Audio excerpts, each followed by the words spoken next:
Hello. All right, everybody, it picked up. Good morning. Today is Thursday, May 29th, 2014, and this is Before the First Cup with Jules, Zori, and Lady Pitbull on UCY.TV. Good morning. Holy crap, that phone wouldn't pick up. Oh my god, I'm sorry, it's my fault. I was trying to host. It was my fault entirely. Well, I think we only have 30 seconds of dead air, so it's okay. So good morning, everybody. How's it going? Good, how are you? And how are you? Okay. I just had us playing in the background now on the speaker. I'm hearing peeper frogs this morning, so it's pretty awesome. Yay! I love peeper frogs.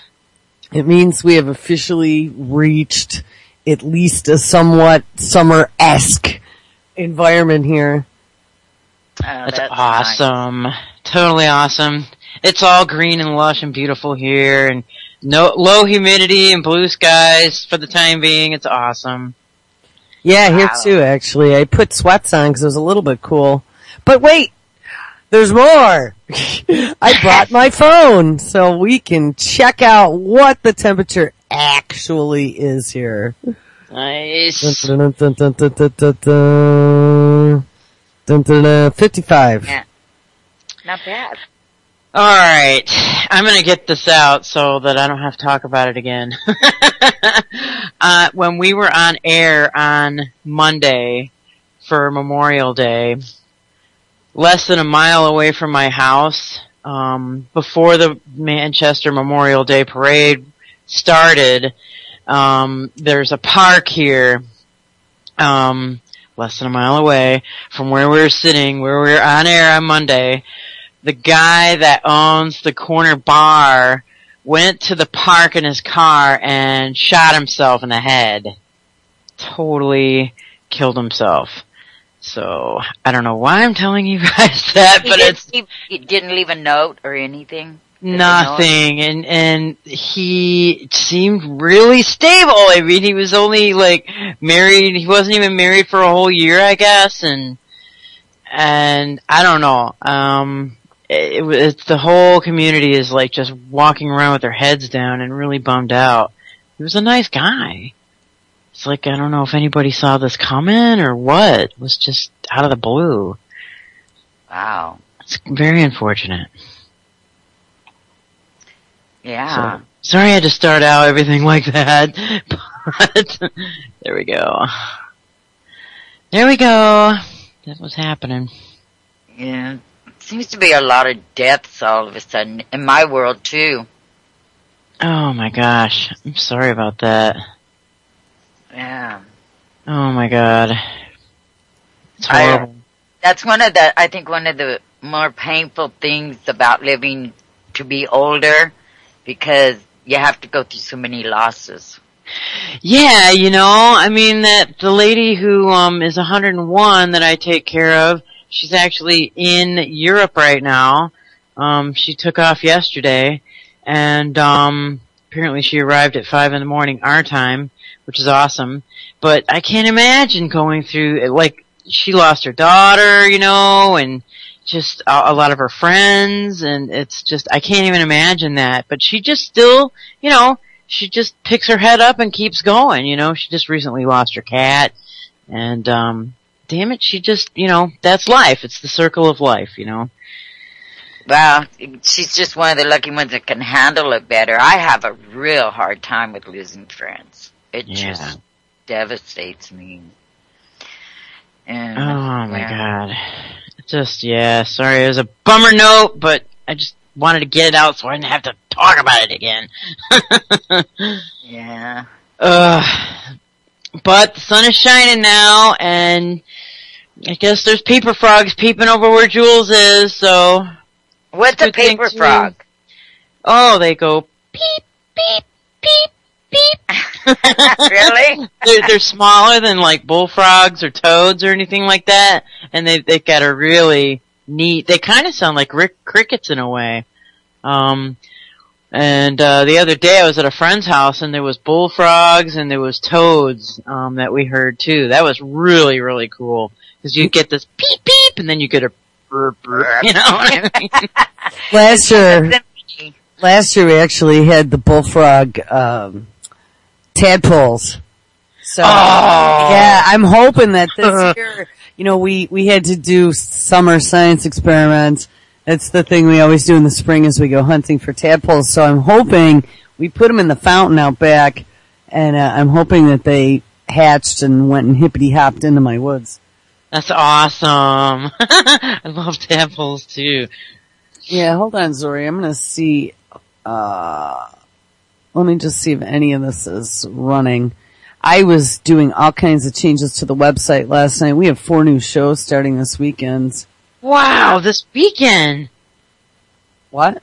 This weekend, huh? Starting this weekend through next Sunday. Yeah, there's gonna be 4 new shows. We got, this Saturday, New Deal Renaissance, which is one of Brandon's friends, Matthew and Evan, are 6 to 8 on Saturday night. Let me think. Sunday. JJ starts Sunday, 10 a.m. to noon. Oh, yay. Hey, and then, next week, Saturday, Judas Crowley is taking, the 8 p.m. to 10 p.m. slot on Sunday night. Wow. And Drew is starting his new show called Off-Grid Journey and Dynasty slot on Sunday. So that'll be 4 shows from Saturday through Sunday. Saturday this week through Sunday next week. Right on. You're gonna be busy. Jeez. Since I got back, it's been psycho. So, if you go look at the banner page, I realized there were a bunch of banners I forgot to update out there, so sorry guys, whoever's banners I didn't update when they changed times or days or whatever. But, they're all updated now, and I think everyone's banner's out there. I'm working on, Cynthia has a brand new banner coming. Ian is working on his documentary, his I Cure Cancer 2 documentary, so, Cynthia is changing the name of the show. She's going to keep it in the same slot. Same thing about natural cancer cures. So I'm waiting for her to check her Facebook and pick one of the 4 I sent her. So there'll be another one there too. Trying to think what else. And then Brandon's working on 3 other shows with 3 large groups. So we'll see. Well, is Drew's show going to be about hydroponics or? Part of it, yeah. He had a great idea actually. For the last couple of years I've been maintaining a Facebook page and then pulling all my stuff off of there and feeding it out to a website that I started but I just haven't had time to ever get to with, it's called Off-Grid Journey, offgridjourney.com. It's Off-Grid Journey on Facebook, but he's an admin. I think all you guys are on there, but that page was always just for me, for like stuff I want to learn. And there's over 1,000 subscribers on there, and we never really promoted the page. So it was his idea. I mean, why doesn't he just make it anything to do with off-grid, including his aquaponics, and let's use the page and the website. So. Wow, that's cool to get that information out and right. Spread around. So it's a hell of a good idea. It really is. And it was Chat that actually was asking for the farming show. And he's like, hey, you know what? That is a great idea. We don't have a farming show. So, I'm hoping that, by doing the show, and as he's doing shows, he'll get resources on different things. And maybe we can use those resources to help Nen put data on the site, Yeah, absolutely. That'll definitely get more traffic. Yeah, it will. So that made me happy. Hold on 1 second here. I'm gonna call myself, and I couldn't even believe it that I remembered myself on Skype yesterday. Oh, see, I always have trouble. Alphabet. Wait, where? There it is. First thing in the morning, the alphabet is really mind-boggling. Alright, here we go. Alright, this is for you, Zori. We'll see if it works.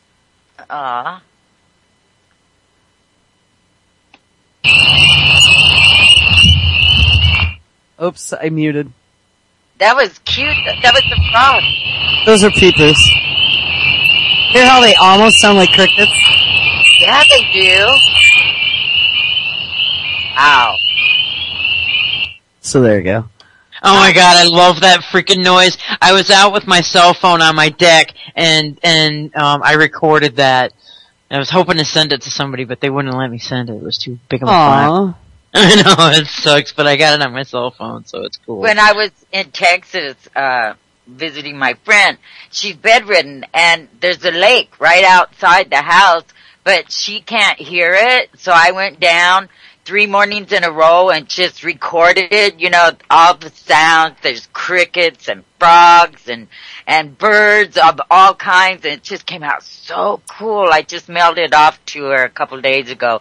So she can see it, but now she can hear it too. So, right. I love that sound. I love being like out at the lake in the mornings. There's so many different animals. Or just in the woods in the mornings. Yeah. Or in the woods at sunset. I'll tell you what.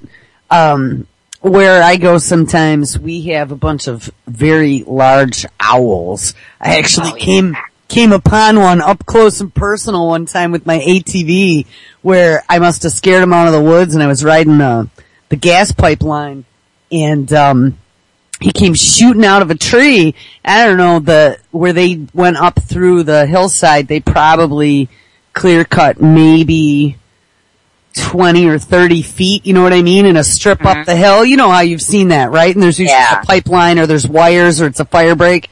So we ride that with our ATVs, and so I'm cruising up there, and this owl comes whoop out of the pines, and he is flying right in front of me because he hasn't quite gotten enough lift under his wings yet to lift him up.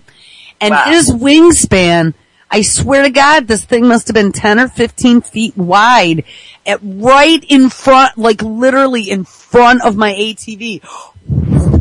They get huge. Oh, it was massive. But at sunset, every night, you hear at least 2, sometimes 3, calling each other back and forth across the valley.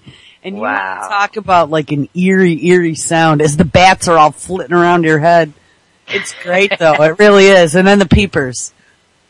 Oh, that's cool. I know there's nothing like, it gives you such a feeling of peace when you hear so much life around you, going on. I love it. I still don't know what the crickets are doing. I know last year, I think it was last year or the year before, it was dead silent. And I've heard Dane speak about that before a few times, where they don't hear the crickets anymore. So I don't know. Here it's usually pretty late before we hear them, like maybe mid-July.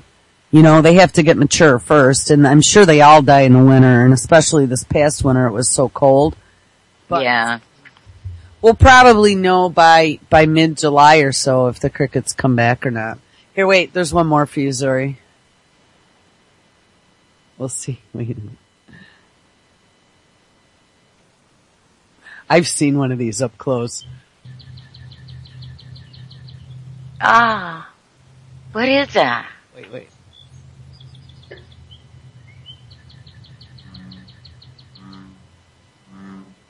Oh, a honker! Canadian. Wait, no.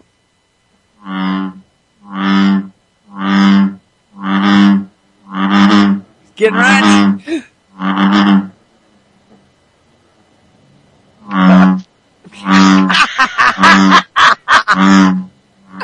Oh, come on. I wanted him to scream like a girl. He didn't. Oh my God, we were fishing the one time. And the one whole pond is loaded with these bullfrogs. Yeah. And my daughter's coming up beside me, and there must have been one like sitting right in the grass, and we didn't see him, and he like squeals like a girl. And then takes this flying leap.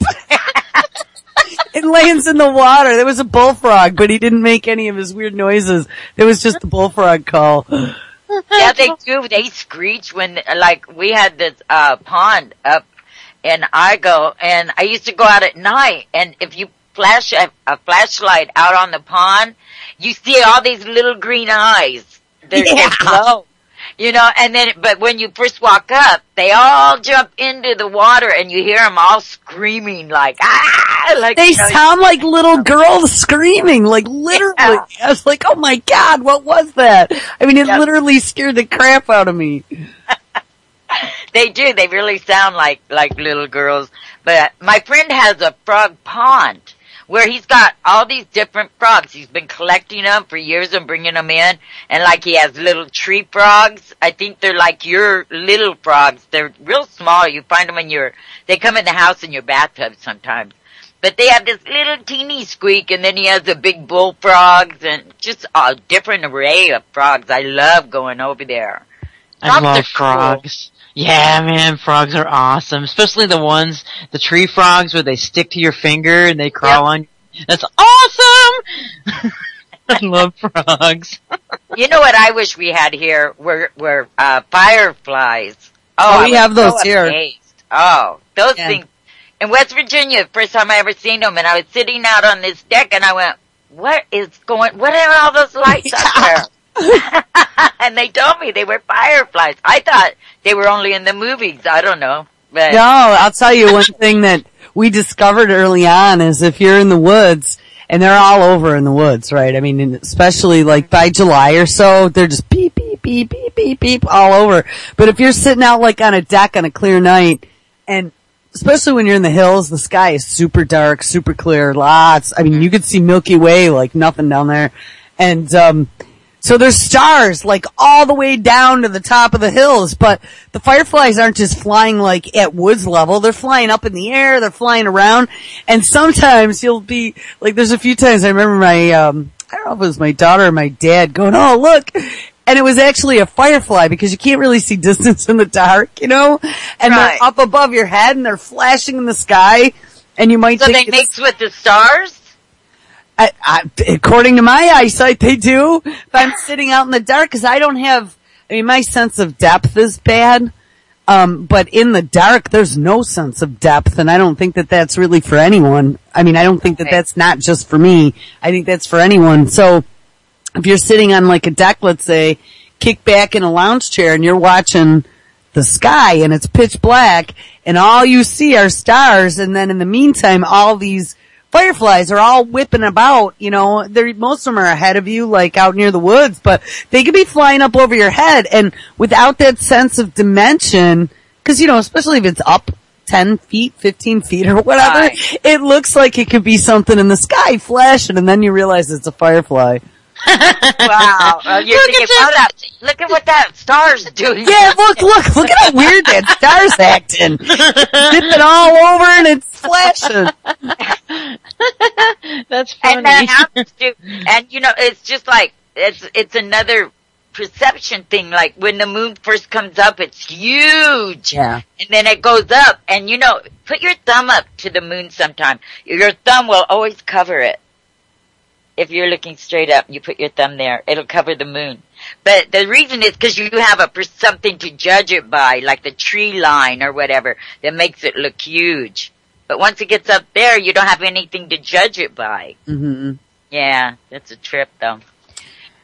Hey, I just caught a graphic to a story that got my attention, titled More Crony Media, Reporters Cozy with Power Act Like They're in a Club. This is by Nick Sorrentino. News organization ties to the White House, and this is this graphic. So we have ABC's senior correspondent Claire Shipman is married to I don't even remember his name. The White House press secretary, the one that tried to go with like the 5 o'clock beard that didn't quite work out for him, Carney. Oh, Jay. Is that his name? Jay Carney. Yeah. So that's her husband. CNN President Virginia Mosley is married to Hillary Clinton's Deputy Secretary Tom Nides. Of course. CBS President David Rhodes is married to he's brothers with, brothers with top Obama official Ben Rhodes. He was the guy who changed the Benghazi talking points. Right. And he got in trouble for it, but I don't think he got into too much trouble for it. And then also, ABC President Ben Sherwood is brother to Obama Special Advisor Elizabeth Sherwood. One big happy family. Yeah, isn't that nice? That's right. So that is ABC, CNN, CBS, and ABC again. So a correspondent and a president. 3 presidents, CNN president, CBS president, and ABC president, all have people in the White House. Wow. That's messed up. That is way messed up. What was that? That's interbreeding. That is interbreeding. I mean, jeez, man, stop it already, you people. Come on. Wow. Ew. Yeah, that was like the Venn diagram with all the people in Monsanto that are now in the White House. Right. Oh my God, they just keep popping them out too. Oh. You know, I saw this. It's a revolving door with all of it, you know. Sure is. This VA scandal has been spinning out of control. Did you see that? Yeah, and that's so disgusting. And he's known about it since 2008, I think. And now he's making it like Obama, and now he's saying, well, it has to be, you know, get to the bottom of it. Well, he's had years to get to the bottom of it. Well, wait a minute. John McCain, right, I mean, if there was ever anyone that was in our government who likes to stand up and make themselves out to be a former war veteran, it would be John McCain, right? He takes every opportunity to remind people about being a POW at some point and getting bamboo shoots and being in Hanoi Hilton. Yeah. So, if there was anybody out there who was fully aware of what was going on from the constituency sending him letters, I would think it would be John McCain. Yeah, I would say so too. Right? If you were a vet who was having major issues with VA and you decided to write your congressman or someone in Washington, wouldn't it have been John McCain?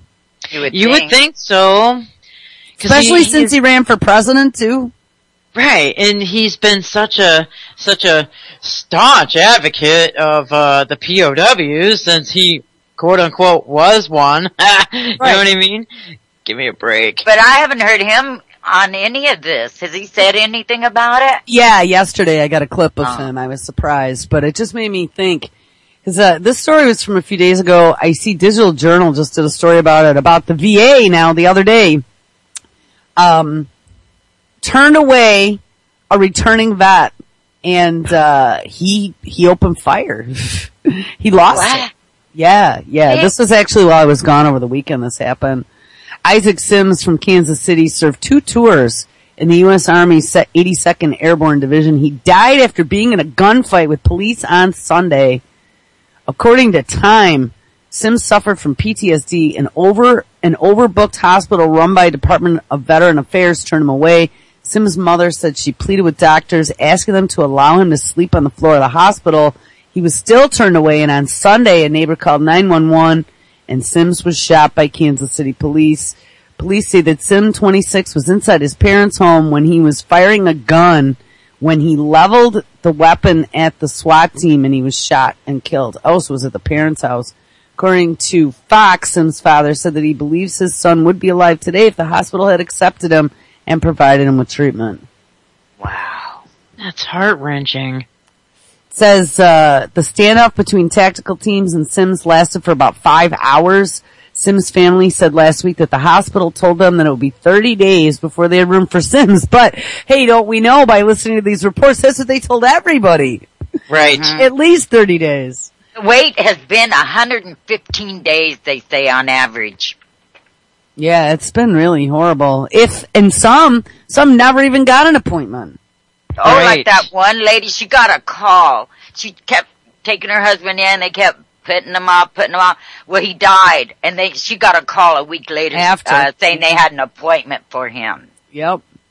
It's because they probably saw him come up on the death list and said, oh, bing, there he is now. Right. Exactly. Right. So here, there's a video that came with this. Hold on one second. My body fell from here. You can see blood. That's where the pool of blood was. In the aftermath, Patricia Sims attempted to save anything that belonged to her son from the gruesome scene, including his bloody shirt. This was her son, 26-year-old Isaac Sean Sims, an Iraq war veteran. Yeah, some dumb shooting. I can get him out of there without no problem. On Sunday, Sims got into a fight with his father, Adrian, outside their home on 23rd and Lawndale. A neighbor called police when Sims fired gunshots. When officers arrived, they decided to call in the SWAT team. Oh, God. So he's terrified of the place. Army records show Sims served in Iraq for 2 tours. His family says he enlisted when he was 18 years old, following his dad, who served in the Vietnam War, and his grandfather, who served in the Korean War. Sims was diagnosed with PTSD while in service. He was discharged last April. Yeah, he just kind of got lost in the shuffle, just slept through the crack. His family says Sims was seeking treatment at the Kansas City VA hospital. His last visit there was on Friday, when his family says he was told he'd have to wait for 30 days for a bed. I only had one son, and he didn't care if he had a bed or not. He just slept on the floor. He just wanted to be helped. There are wait times to get in to receive care. To me, that's a problem. Frankly, I'd like to see reforms nationally to allow veterans the flexibility to receive care outside the VA system. Now for this family, they're only left with memories of Sims. Get over this. Some justice needs to be done. And people need to understand that veterans are real and PTSD is real. And they need help. The reason why I played this is because it illustrates a few points. I mean, it's very sad, and nobody wants anybody to have to go through that. And we all probably know people or have known people who have been in the service that had major PTSD issues after coming home, or who were suicidal or are suicidal for other reasons, and PTSD and depression issues. It's a real problem. And here's what I want to point out. A couple things, all right? We are bombing the shit out of people all over the globe, and it's our children like that are being made party to these crimes, that then come home messed up because they have to then live with what they've done. They have to live with the 5-year-old that they killed that came onto base with C4 strapped to his chest to blow them up. He had to shoot the kid. Not him. Yeah. I know somebody that happened to. He's never gotten over that, especially since he has 4 kids himself.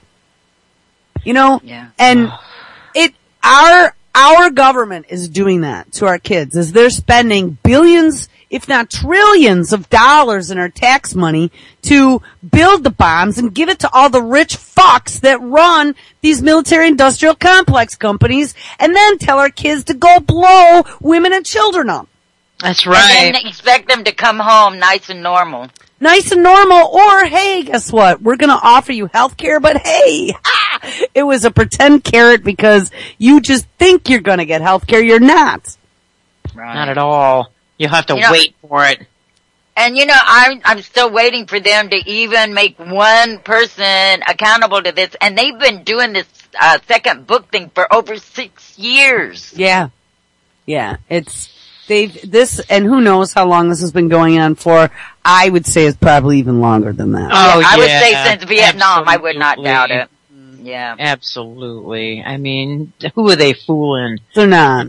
And here's the second, and I mean, they are fully federal. So imagine that huge nationwide hospital system, full, overflowing, fat to the gut with just employees that are overpaid that they don't need, right? Right, that's right. That move slow and do the least amount possible. That's exactly how it works in a federal system.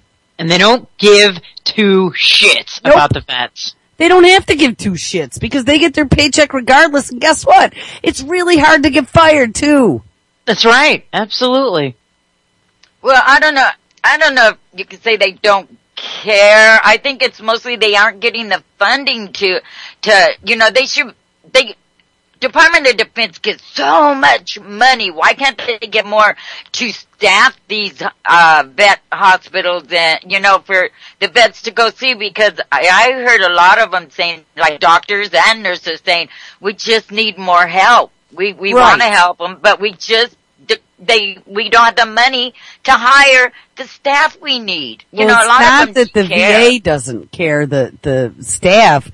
It's the government doesn't care. Right. The government doesn't give 2 They're rat's offering asses. them like some false hope of we'll take care of you after the fact, and look at the inordinate number of former veterans that end up homeless. Yeah. lack of treatment.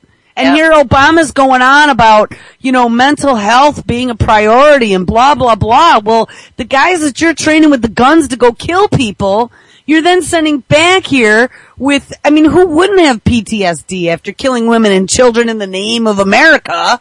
That's right. And then you offer them no assistance.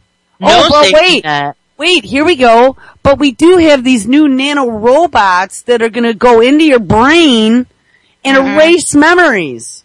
Right, I've seen that. That is scary shit. Yeah, that's where they care about the veterans. When and they probably so they can send them back. Huh? Well, put them in their brain so they'll forget so they can send them back and use them again. Well, they could give them the Iron Man suit that just came out or the robotic arm. And every single one of these psycho DARPA inventions is all done in the name of helping injured veterans. Right. They're gonna help them, alright. Oh, exactly. This is one big ugly cycle. If you just look at, so now, enters Obamacare. Sure sounds like a great idea to me. So we're gonna get the same treatment. Exactly. Any whack jobby left wingy friend that I have that's out there still going, Obamacare is great because I'm gonna get health care. Oh, you can have your health care. You know what? I'm doing quite well without ever even going to see my doctor. Me too. Bingo. But these poor vets don't have a choice. No, they don't. Some of them are coming back with their arms blown off and their limbs gone and their head screwed up. They need treatment. They need help. And a lot of them are coming home with no home to come to and without limbs. Or they're coming home. Wait, here's something else I've been hearing about, is that they've been, for the longest time now, they've been cycling them in and out 2, 3, 4 times, more than normal, without leave and whatever, and they come home, find out their wife's been screwing their best friend, and has 3 kids from him. Oh my God. You want to talk about going suicidal, that's a lot of what happens. It is. Yep. Really is. It's terrible, and it's just, I don't know, man. It just makes me freaking sick. Mm-hmm.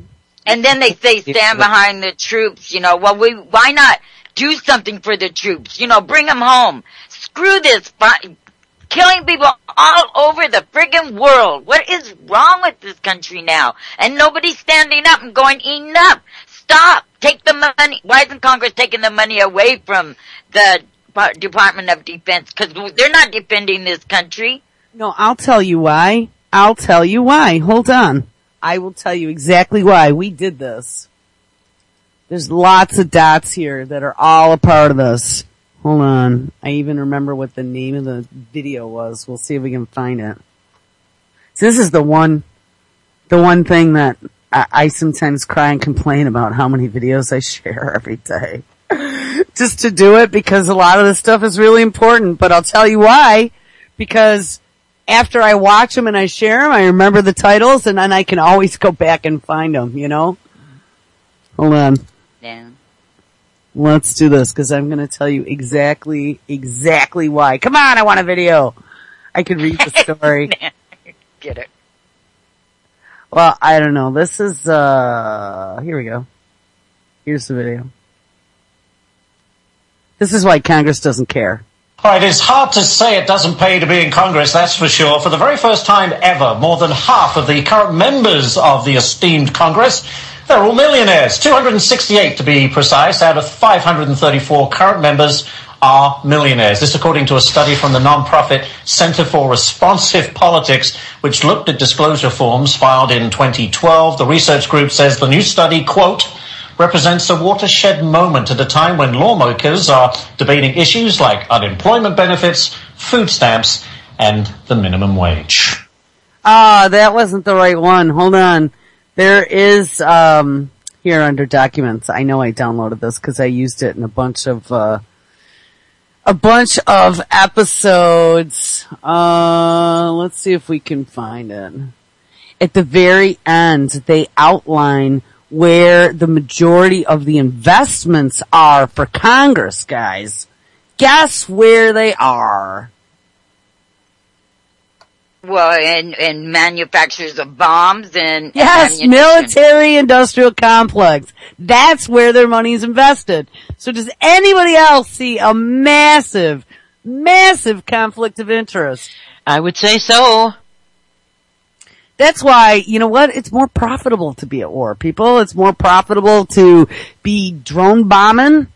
That's right. It's more profitable to be building new fighter jets and then selling them to, I don't know. Al-Qaeda? Yeah. Yeah, absolutely. The whack-a-mole, Al-Qaeda. The whack-a-mole. Wherever they're gonna right. pop up today.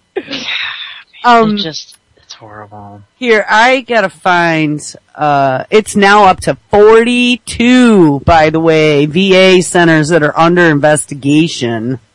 Yep, and growing. 42, and growing. Here is McCain demanding that the VA secretary resign. He has been trying to get out of it. He's refusing to resign up to this point. That one woman, they had literally chased her out into the parking lot asking her questions. I don't know if you guys saw that one. No. Oh yeah, hold on. McCain the hypocrite. Yeah, McCain the hypocrite. So I haven't heard this yet, but I did share it out yesterday. McCain, VA secretary, should resign.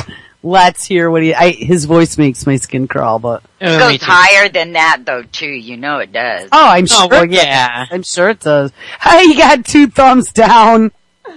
You know, that's the thing. When you guys rate videos and you do thumbs down for like a video, people do that because like, you know, they can't stand him or they hate what he says, but it does reflect negatively on the channel if you're thumbs downing videos. Oh. So usually I come and I do a thumbs up at least to counter those thumbs down because it's not like it's a bad video, it's just we can't stand McCain.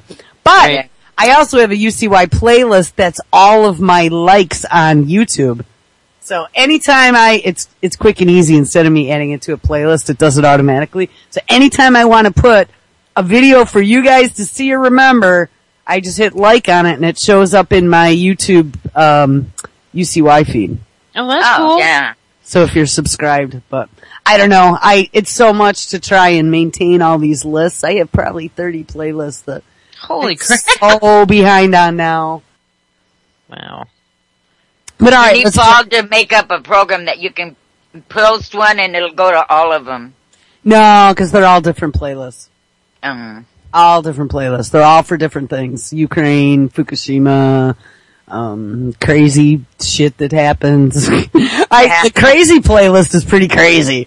Alright, here we're gonna play, McCain VA Secretary should resign. We know that letter that General Shinseki sent me was absolutely false. It was bullshit, say it! And the Inspector General report said that delaying medical care to veterans and manipulating records to hide those delays is, quote, systemic throughout the Department of Veterans Affairs. Systemic throughout! So therefore, today, I believe that this issue has reached a level that requires the Justice Department involvement. Oh! These allegations are not just administrative problems. These are criminal problems. We need the FBI and the Department of Justice to be involved in this investigation. I also, with some reluctance, believe that it's given the lack of responsiveness of Secretary Shinseki to numerous inquiries from Senator Flake and me that it's time for Secretary Shinseki to step down. And if Secretary Shinseki does not step down voluntarily, then I call on the President of the United States to relieve him of his duties, to fire him. Obama's never fired anyone, and you know what? Stop letting them investigate themselves. It needs to be an independent investigation outside of government. Yeah, pot calling the kettle black. Let's get the Department of Justice. Yeah. The joke Department of Justice with quote unquote criminal Attorney General Eric Holder at the helm. Please. No one will be held accountable again. You know what they'll say? We want to investigate this so we can make sure this doesn't happen again. Nothing about anyone going and being put in prison for the damage they've done to the American citizens. Or to all of our veterans coming back. I mean, how many years have we been at war? How many tens of thousands, probably hundreds of thousands. Oh yeah. Of young men men and women that we sent over there, who then came back and got substandard, if any, medical care. Well, look at Vietnam. Them when they came back from being sprayed with Agent Orange. Yeah. It took years for them to admit. Hello? Whose invention was Agent Orange? Monsanto was yeah. Oh, go figure. Yeah. Yeah, go figure. And here's stinking John McStain McCain. He freaking Memorial Day. His father was freaking one of the ones that covered up the USS Liberty. So yeah, they love our vets. Well, Memorial Day last year, wasn't he over there meeting with the Syrian rebels? Yeah! I thought so. And then he met with like Al Qaeda a few years before that. He was over in Syria, all this crap. This guy is a freaking traitor. Son of a bitch. Hate him. Hey, Facebook, as of yesterday, decided that I must be like an enemy of the state or something, because my UCY Facebook is acting all funky now. It only lets me post in like stripped down mode, and I cannot share any show announcements or anything off of the page. Yeah, it started yesterday. Ooh, you're on the list, that's for sure. Or somebody who's an admin. So, hey guys, who's been making trouble out there? I don't know. It's just weird. It started yesterday. And, I get annoyed when stuff like that happens because it makes it very difficult. So anyone who said, hey, Jill didn't share my show announcement last night, well, it was because I couldn't. Because I can't. All I can do is post. That's it. I can't share a thing. Yeah, I don't need to be on anyone's admin. I just post to my Facebook page, and that's it. Nothing. Did you see where, speaking of, using social media, that woman that they sent a citation to because, someone caught a remark she said and misunderstood, and so they sent her a citation because they thought she was taking her dog into a dog park without a permit? No. So, I mean, then it went on to the upper heads of the city's, dog police or whatever, but they sent her a citation and it was all because they didn't read it right, and now they've rescinded the citation, but anything you say out there, it's up for interpretation, and you don't know who's reading it and who will be knocking at your door. So gotta be careful. Well, you gotta be careful with everything you say. You don't know what's around. Including on the radio, by the way. Alright, I want to do a little bit more on this VA thing. Yeah. I've been putting these stories together now for a couple weeks, and I haven't really touched on this at all. So there's another report of, hold on, we'll scroll up here. Here, the report says 42 VA centers are now currently under investigation. Drew Griffin has been all over this story from the very beginning. He's on Capitol Hill tonight. He joins us now. Drew, some remarkable fireworks on Capitol Hill. Yeah, and the hearing is still going on right now with the House Veterans Affairs Committee trying to get the information that it's been after Anderson for more than a year now, and the VA in there trying to explain away why documents have not been delivered. But this interim report is really the catalyst for a lot of the change in direction here on Capitol Hill. It is just an interim report, meaning it is just the beginning, but it's already painting a picture of a VA hospital in Phoenix that is out of control, and a VA system nationwide that has been trying to hide just how long veterans have been waiting for care. It is a report that talks of schemes, record-keeping deception, and 1,700 veterans seeking appointments who were not on any wait list that would get them one. At its core is the explanation of just how veterans seeking care in this Phoenix VA were hidden away, kept off the books in 4 separate schemes including tricking veterans into accepting appointments far into the future, deleting appointments more than 14 days old, actually manipulating data, simply changing dates to fit the VA's goals without having doctors see veterans. Allegations we first reported more than a month ago, when recently retired VA Dr. Sam Foote told CNN as many as 40 veterans died waiting for care at the Phoenix VA. And if you die waiting for your appointment, you didn't exist. Correct. They can just remove you from that list, and there's no record that you ever came to the VA and presented for care. Pretty convenient. God. Pretty sad. The Office of Inspector General says it's still investigating if, in fact, any veteran died because of delayed care, citing the need for medical records, autopsies, and medical review. And in a damning conclusion, the VA's Office of Inspector General calls the problems systemic throughout the VA, while cautioning more investigation is needed.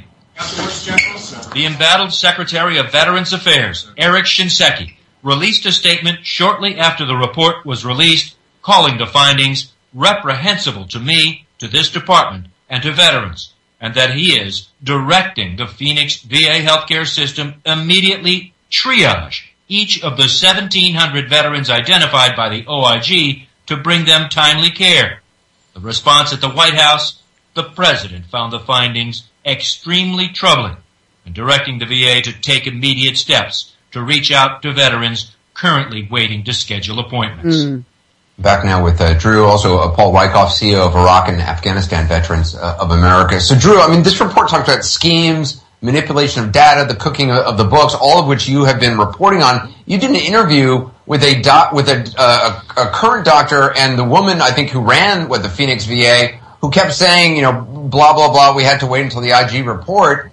She was finally put on leave. Do we know what's going to happen to her now? Oh, that was that woman. If this report is confirmed, it's hard to believe that she has any future in any kind of VA health system because, of course, it was under her command that all of these schemes took place. And the report apparently goes on she's to talk the one that told them mismanagement at the mid and senior levels in VA, including allegations of sexual harassment, bullying. So it's a very damning report specifically on this Phoenix VA hospital and how it was run, Anderson, but also on the VA system in general. What about criminal behavior? I mean, are they looking at that? They're looking at it. They're finding allegations of it everywhere. They are determining what does and does not need to be forwarded to the Department of Justice, but the report clearly makes it seem that there is information going over to the Department of Justice that has allegations of criminal and civil misconduct in it. Yeah, send it to the criminal holder. Holder, yes. So hold it. So this is what I said on Monday. Who in the hell is the commander-in-chief of our troops? Mm-hmm. The We buck knew about this years ago. Hagel? The buck stops there. No, Hagel. Obama. Well, yes, commander-in-chief, but Hagel's the head of the DOD. You would think that he'd be making certain that his boys he's sending home are taken care of, don't you?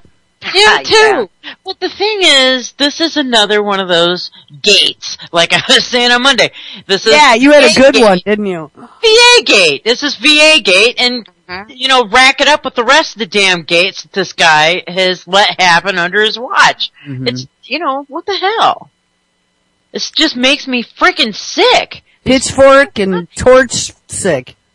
You might as well order those guys to jump off a plank into a meat grinder.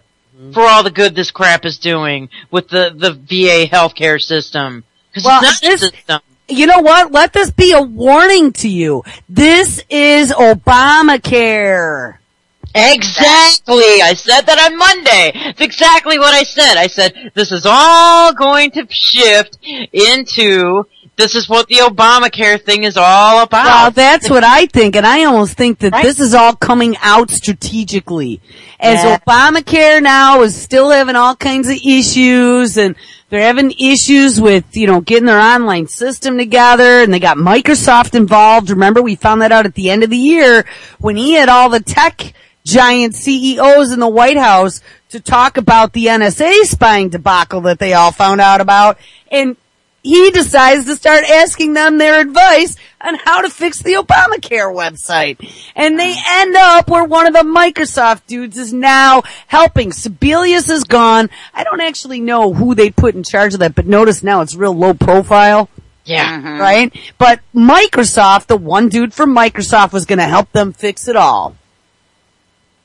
And he didn't do a damn thing. Well, they might be, though, in the background. You don't know. And, hey, guess what? Since the VAs are such a threat as you train them as killed assassins, send them back here with mental issues, and then want to take their guns, they would probably be a good candidate to get into the databases, huh? Because I'll tell you, the VA systems are all old and clunky, piece of shit. They haven't invested anything there.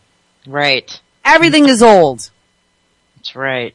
You're right. And it's to get us used to the fact that they can get away with this so that they can just perpetrate it on us and get us used to the idea, well, get used to it, people. This is going to happen. Keep happening. Because no one's going to pay the piper here. Well, what I think is they're going to get one person to be the one that everything's going to fall on, then it'll just disappear.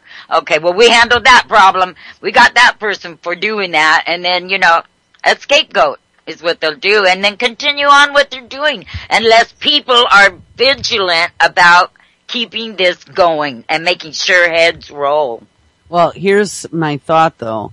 Who's to say that, now that this is being made such a big issue and being exposed by former did you guys literally know? I thought it was a joke when someone said that Anderson Cooper used to be working for the CIA. Oh, he did an internship for them, and he traveled all over, and he was writing stories right out of school. He literally did do work for them. Yeah, and he felt betrayed, and that's when he turned on them. Well, but I gotta tell you, I always loved Anderson Cooper. I really did. Like, before I ever knew that any of this shit was going on, I really did, because he's kind of funny, smart. He's got a hysterical laugh, and if you've ever seen him on the New Year's Eve special with that Kathy Griffin. Oh my God, dude! I've never seen that Kathy Griffin? Cooper. Never seen that. Anderson Cooper is very gay, and Kathy Griffin is what they call a diva. You know how the gay guys always have what was her name from Wizard of Oz that they all idolized? Dorothy. No. But what was her name? Glinda. The witch of the... No, what was her real name? Judy Garland? Judy Garland, yes. They all idolized Judy Garland. Yes. Well, that Kathy Griffin is another, Judy Garland to the gay men. So the fact that Kathy Griffin and Anderson Cooper were doing this New Year's Eve special together, and then she is just so freaking X-rated. If you've ever watched, I remember 20 years ago seeing a comedy special by her, and I mean 20 years ago on TV, I was like, because it was on HBO, it was the only place that you were allowed to say stuff like that. Yeah. She comes out with some things that you're like, holy shit, how did that get on TV? And just I didn't watch this last year, but the year before, this year, but the year before, she did some things that would make even me blush. So, I hate to think, like I said, I always liked Anderson Cooper, but when I found out about his history and I read up all about him, I was like, holy shit, he's another one in the bag with contacts.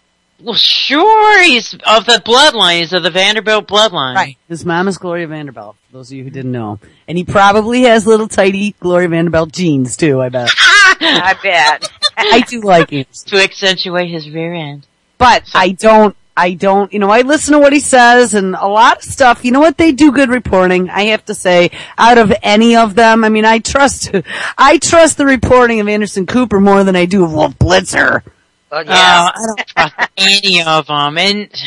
But the thing is, there was this comment yesterday, I gotta tell you guys, on, Pigmine's Facebook page from some whack job chick going, "You're CIA. I know you are. You post these stories and then never comment."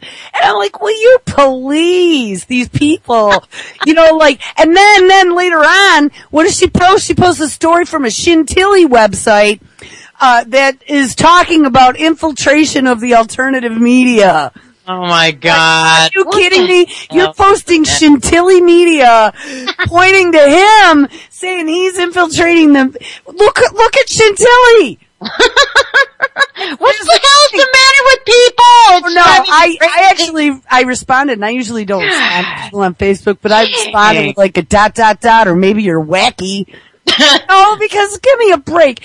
Pointing fingers at people and accusing them of being CIA and then sharing someone who we really think is some sort of secret ops as your reason for pointing is just retarded. And another thing, when I first started doing these videos, I myself scratched my head and said, wow, what I don't get what the point is of sharing this stuff. But I get it now. You know what? You gotta read between the lines. Yeah, I don't eat up what Anderson Cooper says. I kind of like him, which is why I pay attention to him. But you know what? Just because he says it doesn't mean it's true. And there's always just the tip of the iceberg. You know what I mean? Like, dig a little bit more, but it at least gives you a starting point. It gives you the capability to see the dots, but let that be just the beginning. Exactly. So anyway, I just, when I see stuff like that, that's the type of thing that makes me want to say, F off all of you, good luck. You'd turn around and start and not just once, but twice. Dude, I am so in that spot right now, and I'm having real freaking inner workings about it. I'm having trouble with it. I'm in your spot, that spot. I hate it. I hate being here, and it pisses me off. We were in chat last night. All this crap was going on. It's the same shit over and over with these... Ugh. It makes me very angry. Well, all I know is that... I have the list. Anybody wants a list of the list of the alternative media that you want to stay away from, come to me privately, because I've dealt with them all already. And I've already written them off and said goodbye. So if I never talk about them, they're probably on the list. I never bring them up and never talk about them in a favorable light, then they're probably on the list. That's right. Yeah, I don't even go to the sites. I haven't been to any of the other sites in over a year. Me neither. There's a lot of them, but it's none of us that are involved here. I can guarantee you that. Oh my God, there's a shitload. You're right, Dodie. I don't go there either. I don't go to any of them. But, and here's another thing. Like, people in our movement, and I'm not gonna say that I don't want to get too far off the beaten path here, because I got a bunch of other stuff I want to look at continuing on from this VA thing, but just as a side note, before I did all this, like back in the 80s, I was really into the conspiracy thing having to do with like freaky stuff, like, UFOs and whatever, that stuff's all out there, Groom Lake, but I'm gonna tell you what. If you are an alternative media personality of whatever capacity and you're spending your time spreading UFO stories, you're discrediting everybody. And I don't give a shit how true it is or not. If you're out there spending your time and effort trying to bring fringe science, if that's what you can call it, to the mainstream, you're wasting your time. And as a matter of fact, you're damaging the movement. With some of these things like the March Against Monsanto, we've actually gained quite a lot of credibility in the eyes of mainstream people who didn't get it before. The chemtrail stuff, again, that's another one. I don't know if you heard me saying yesterday, Zori, but my friends that I hang out with, that my country friends, they were pointing out to me this weekend the chemtrails, how they all started. We got up in the morning, straight lines across the sky, and I know where all the jet tracks are down there, and my friend was going, look, I know like those over there, but look, all down the center here, there's no planes go through here. I'm like, you're exactly right. It's over the trees where there's like every 5 minutes, it must be like a main route. And it's so rewarding hearing that from people. Well, and I'm telling you, it wasn't just one. It was like 4 different people pointing it out to me. By the afternoon, we had checkerboard sky. That's the first time I've seen it down there, but apparently it's been happening quite a bit. Yeah.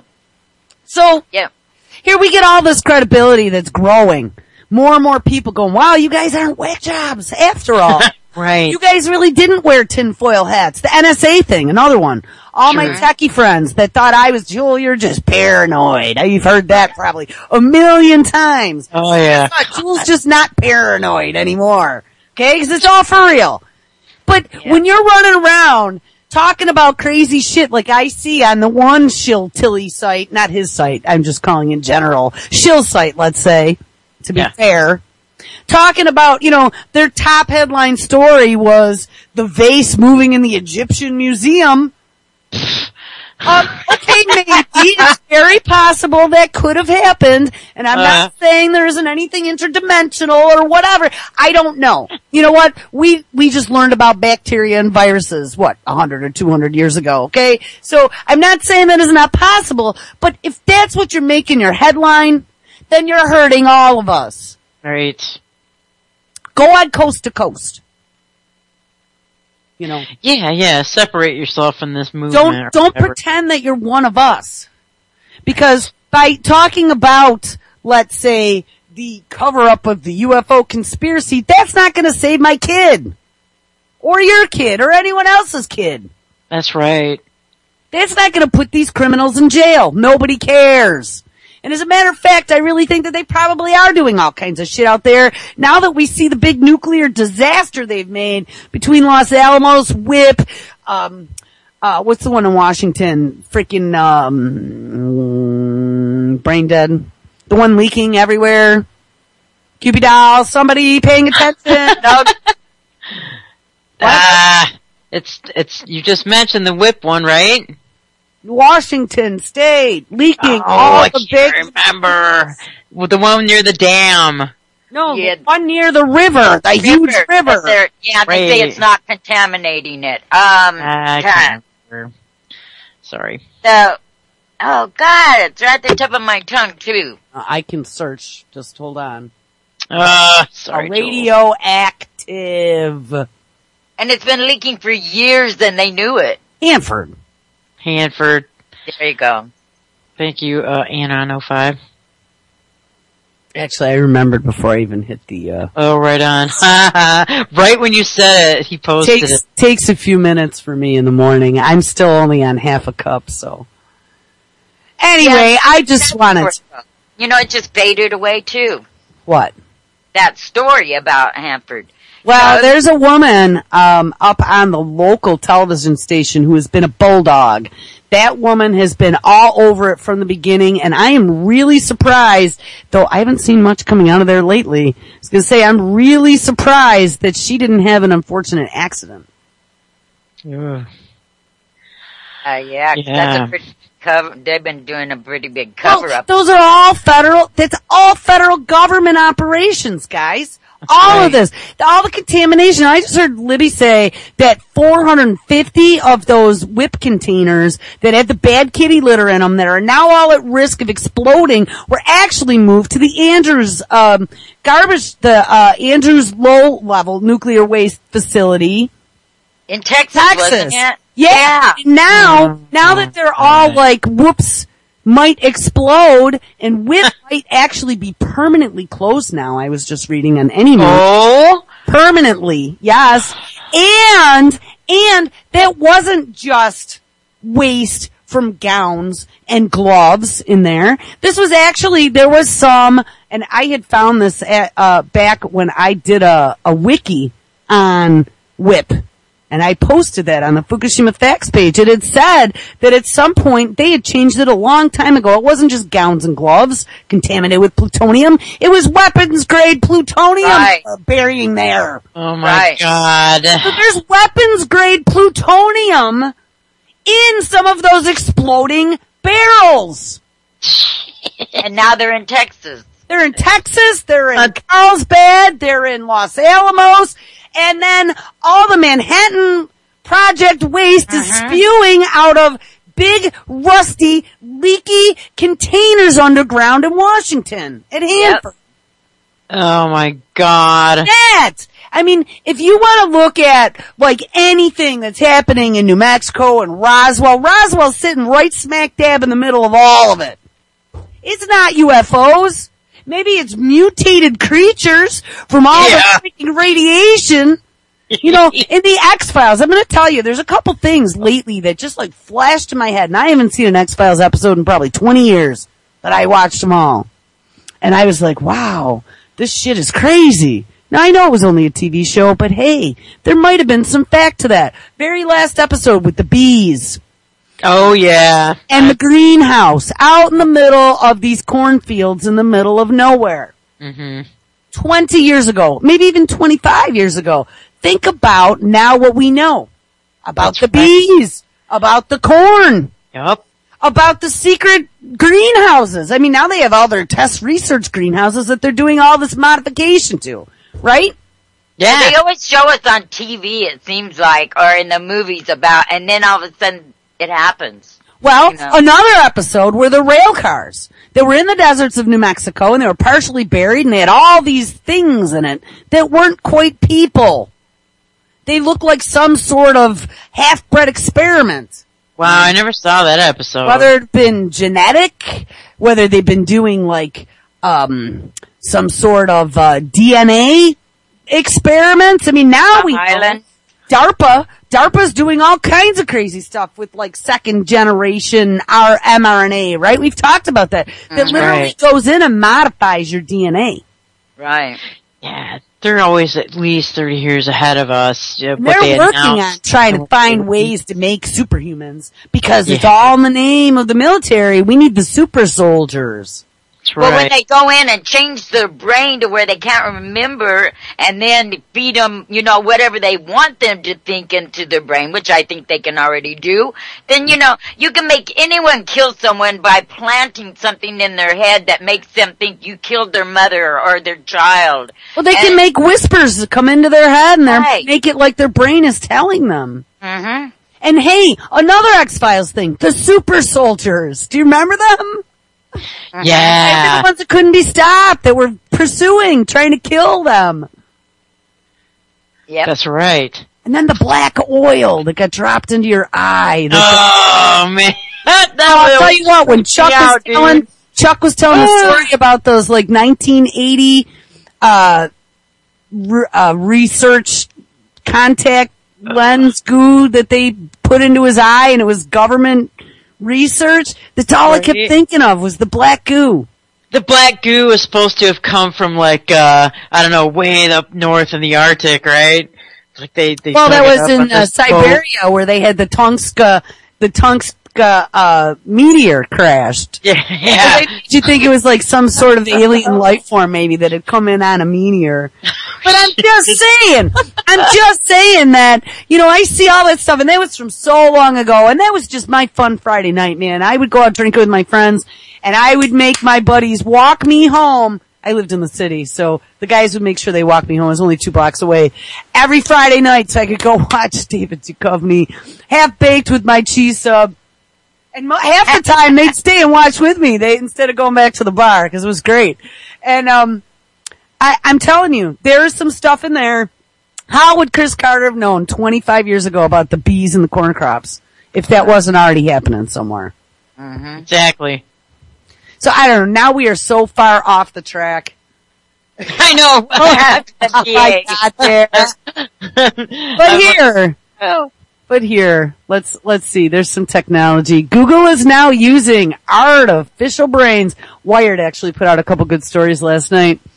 Google uses artificial brains to teach its data centers how to behave. Today it's a data center. Tomorrow it's your brain. Oh, shit. Absolutely. Right? I mean, isn't Kurzweil working on AI for Google? And they're trying to make Google have its own artificial intelligent capability. That's right. Search engines and this stuff just gets me so, and it's all connected, people. You know what? The research for all this stuff is being done on the returning veterans. That's right. The guinea pigs. That's Soon all there. Soon to be us. If not already, because remember, all of the corporations that are doing research in nanotech, let's say, a lot of the food companies, they all have their own R&D departments. They are not working together. There's not like one big nanotechnology manufacturer that then's giving it to all the food products that use nanotech. Each company has their own nanotechnology department that's developing their own stuff for longevity in their products. Flavor enhancers. That's what you're putting that crap into your food for. A flavor enhancer is why you're eating nanotechnology.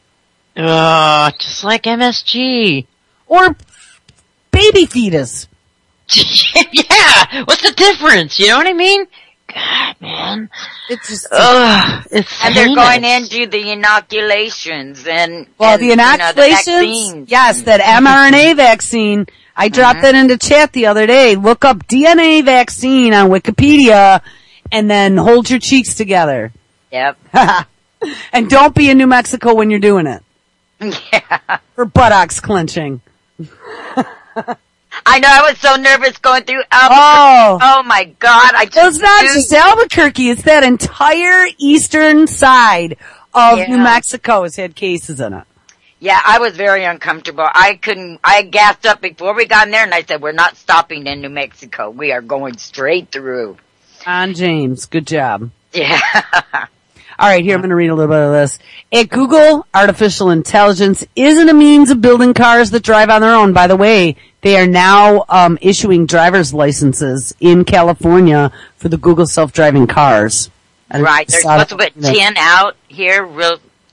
I thought it said 20, but maybe it was... Oh, yeah. You gotta be kidding me. No, and there was one video that came out last night. We could play that later with these two, elderly women sitting in chairs, waiting on the side of the road for their Google self-driving car to come pick them up. Right, you're with your cell phone, you call your car, and then it comes to you. No steering wheel, no brakes. Nope. It'll tell you where you wanna go. Yep, and it's gonna cater right to the baby boomers. Mm-hmm. And here's the thing though, to get the driver's licenses though, you need to be capable of taking control of the vehicle if there ever is a danger. You know what I mean? Yeah! But what do you mean? I mean, there's no steering wheel, no brakes. So how would you take control? I don't know. I was listening to a clip, and that's what they said. They were listening, maybe there's two different types of cars. Oh my or maybe you have to take over control of the computer? I don't... No, you have to be able to take control of steering and the brake. That's what it said. But I haven't seen really one of these cars. I mean, this little thing that they have out there, is that really what they're selling or giving? Yeah, I listened to a clip this morning and they said there is no steering wheel and no brake in the car. They were saying how good it would be because, right now only rich people can afford chauffeurs. Now, instead of a limousine, you have a car that'll drive itself and you can do your work while you're on your way to work.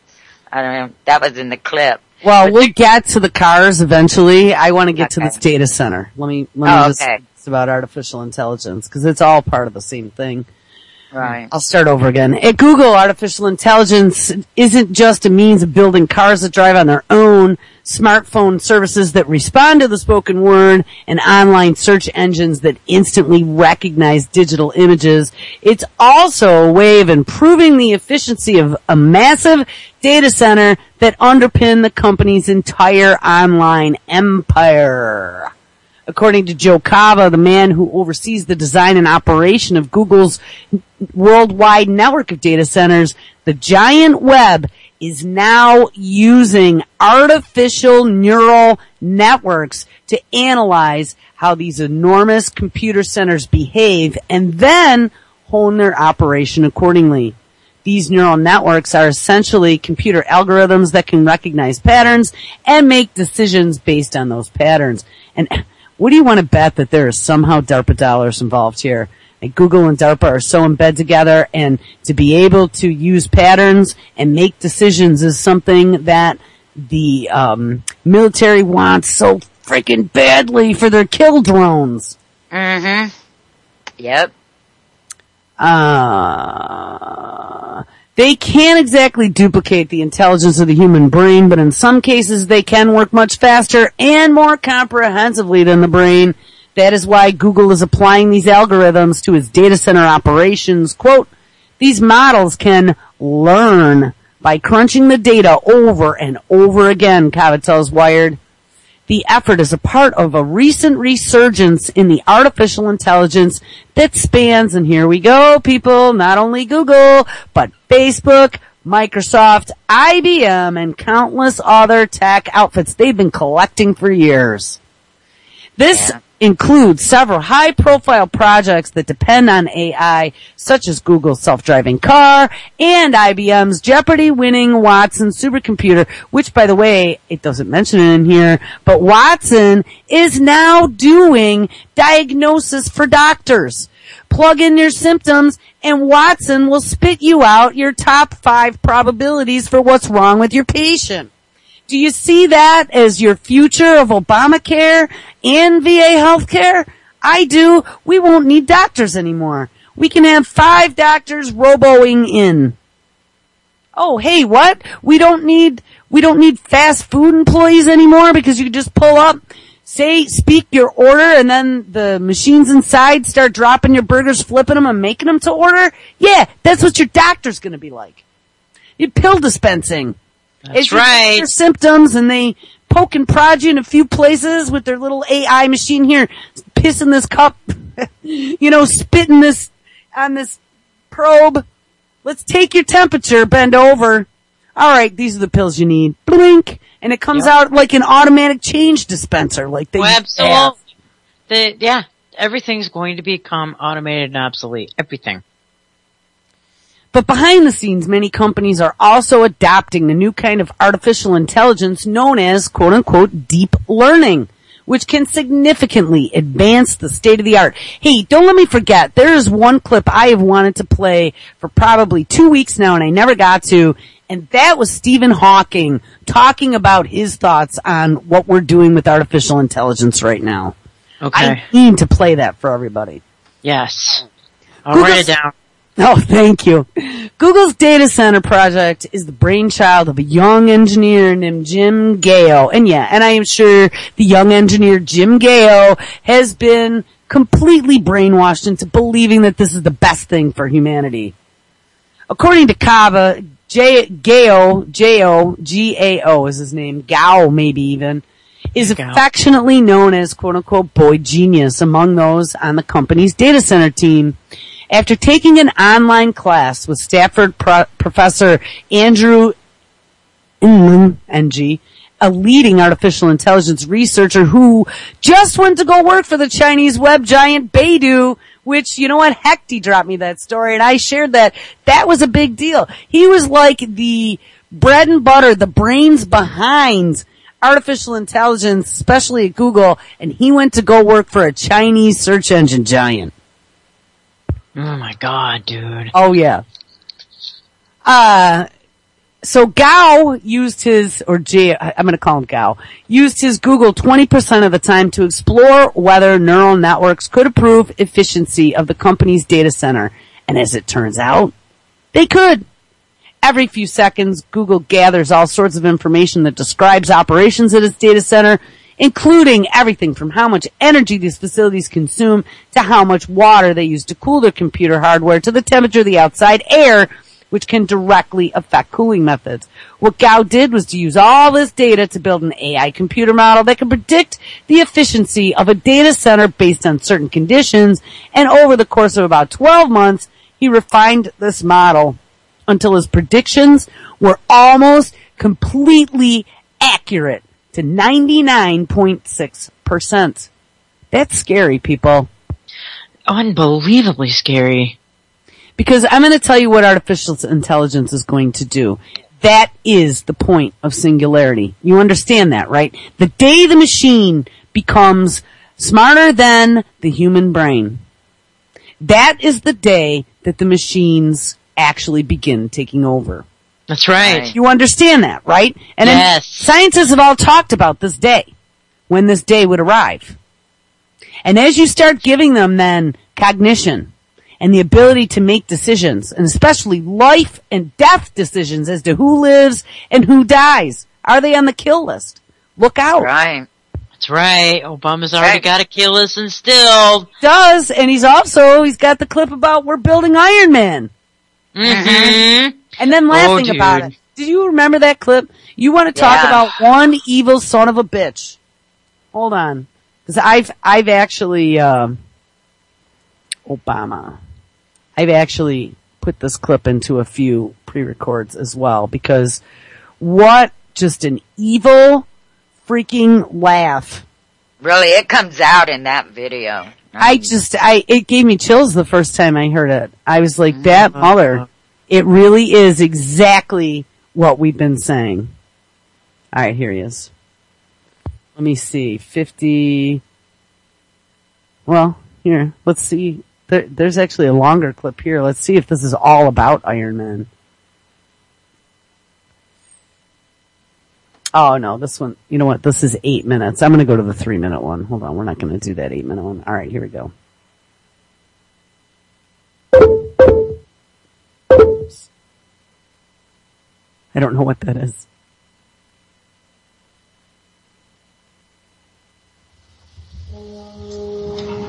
To some, it was the fulfillment of a dream. To others, it was an instrument of destruction. A creation that could change the course of history. It was stolen from my factory. Oh, stop. Today I am... Oh, alright, I was gonna say, I don't want that. Alright, hold on. Advanced metals on the planet.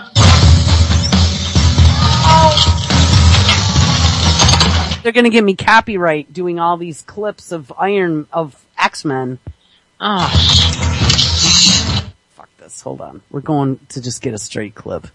That was bullshit. Sorry, copyright trolls. So you can't even play like 2 seconds of it like they do in a clip? I don't know, but I don't want my show getting hit and then I gotta deal with it. I got too much shit I'm doing this week. Here. So then I gotta go edit. Yeah.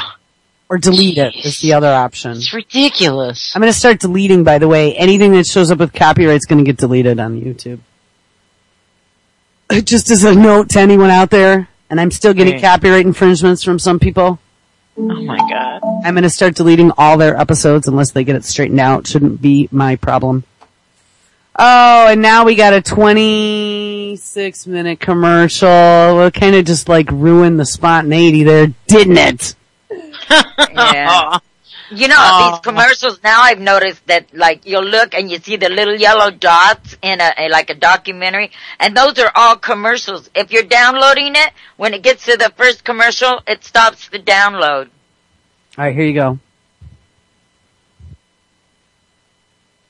Today I am joined by researchers who invent some of the most advanced metals on the planet, designers who are modeling prototypes in the digital cloud, folks from the Pentagon who help to support their work. Basically, I'm here to announce that we're building Iron Man.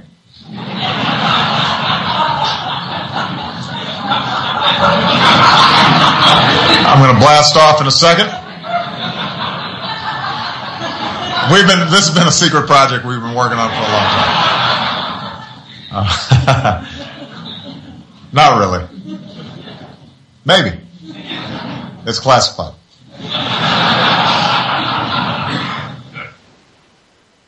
Yeah, and that's the end. Oh my guys, god, that made me sick. I gotta drop that into chat, because if you have not seen his face when he says this, I'm telling you.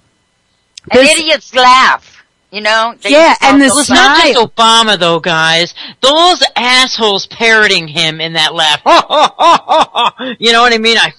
That makes me and sick. The shit-eating grin on his face, and then he's got this look on his face like, look at me, I got a nice smile, don't really pay attention to what I'm saying. Right. He gets a look, and then he's like, well, yeah, just kidding.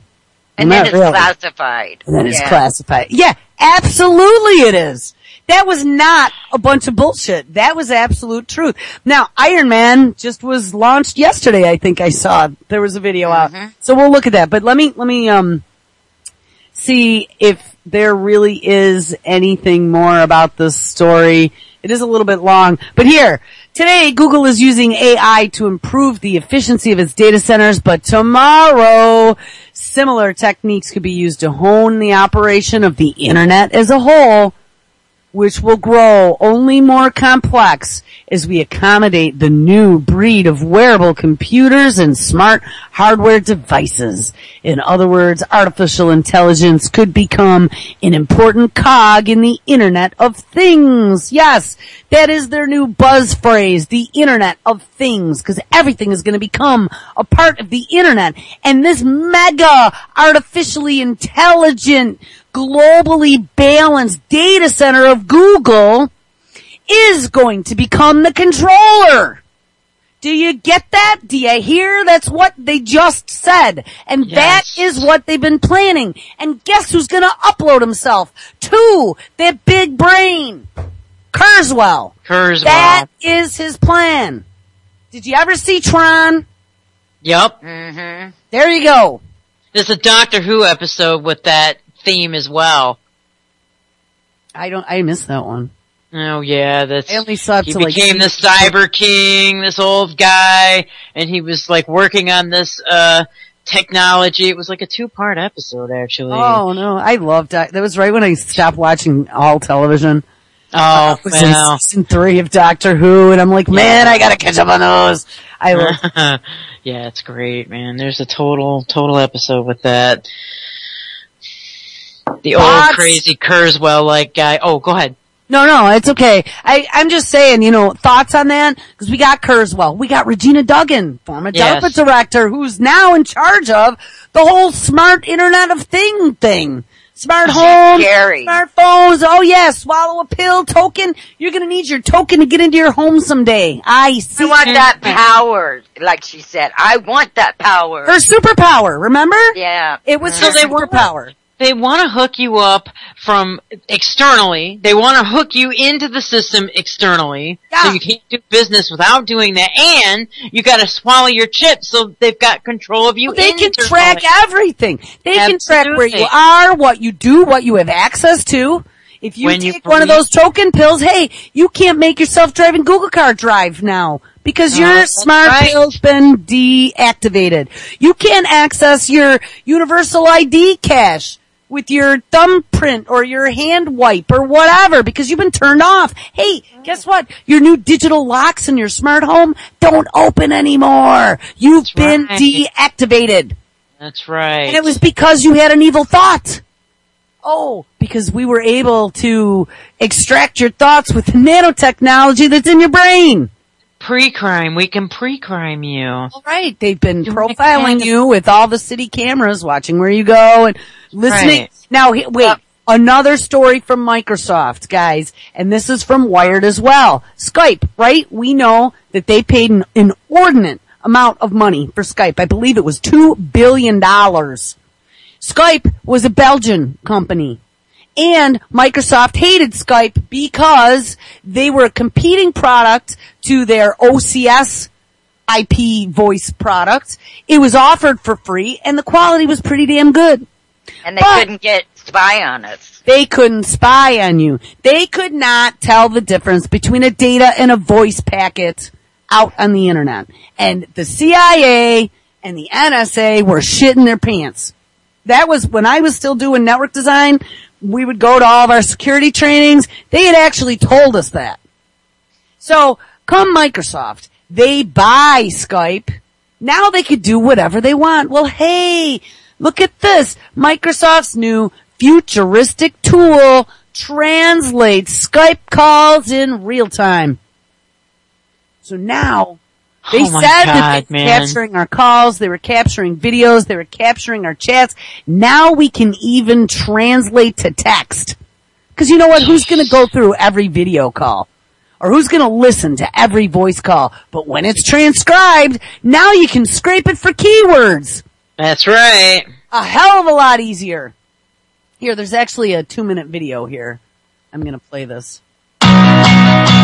The problem of having a machine understand human speech has been around in research for a very long time. But now at Microsoft, we are on the verge of having a tool available to all that allows us to speak universally with anyone on the planet. For over a decade, we tried to develop the means for improving speech recognition using Gaussian mixture models. All of that changed when our researchers got together and decided to take a new look at the use of deep neural nets applied to speech recognition, now the new gold standard in speech. Research is a long game. By getting smarter every day and sticking with and understanding the value of basic research, we eventually get to a point where wonderful things can happen. Imagine being able to speak in German and have your message conveyed grammatically and semantically correct in English. That future is here. With a Skype translator, it all starts just as with any other Skype call. You just call someone. But now the difference is the person you're calling doesn't have to speak your language. Die ich dir gestern geschickt habe. But I wanted to talk to you about the email that I sent you yesterday. Brauchst du noch irgendwelche Änderungen? Do you need any changes? There was one thing though. Could you change the green to a lighter shade? Könnten Sie das Grün durch einen helleren Farbton ändern? Ja, wir können das Grün viel heller machen. Yes, we can make the green much brighter. Ich sende dir heute Abend eine neue Datei. I'm sending you a new file tonight. That sounds great. I look forward to it. Das klingt toll. With a Skype translator, it's a full human-to-human interaction that crosses the language barrier. It's truly a magical experience. You know, I mean, on the surface, it looks like such a great idea. Yeah, but I'm all telling wine you, and roses. Yes, all wine and roses. Add to that your Microsoft Cybercrime Center and all the DARPA connections and the Google connections. And not only that, but Schmidt, the CEO of Google, talking about the his life extension project. And then remember Kurzweil is the head of engineering. I know I've talked about this so many times, but every day there's another piece of the puzzle going click. Yep. Click, click. And the fact that they want this Google brain to be managing the internet. Did you get that? Yes.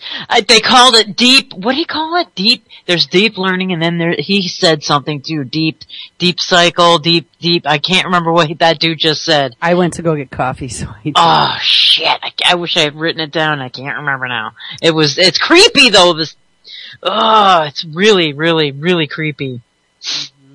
They're trying to go deep into the center of the brain and extract. They are. And then remember the Brain Project that all of these guys are involved in, including, why would Motorola be involved in the Brain Project?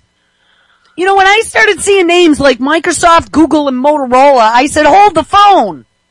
You know, National Institute of Health and Johns Hopkins University, remember we saw that? They got a whole database of baby brains now from birth. Oh, yeah.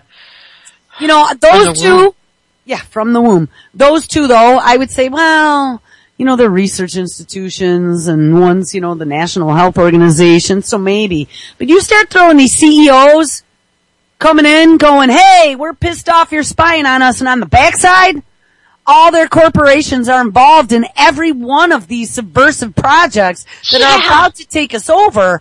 Call a big fat bullshit to that. Huge. They're just doing it to save face with the stockholders. That's it. That's it. Oh my god, it makes me sick! It's the takeover. Humans are going to be obsolete, people. We sure will. And I mean, you have Bill Gates coming out saying that robots are going to take your job in about 10 years. All done.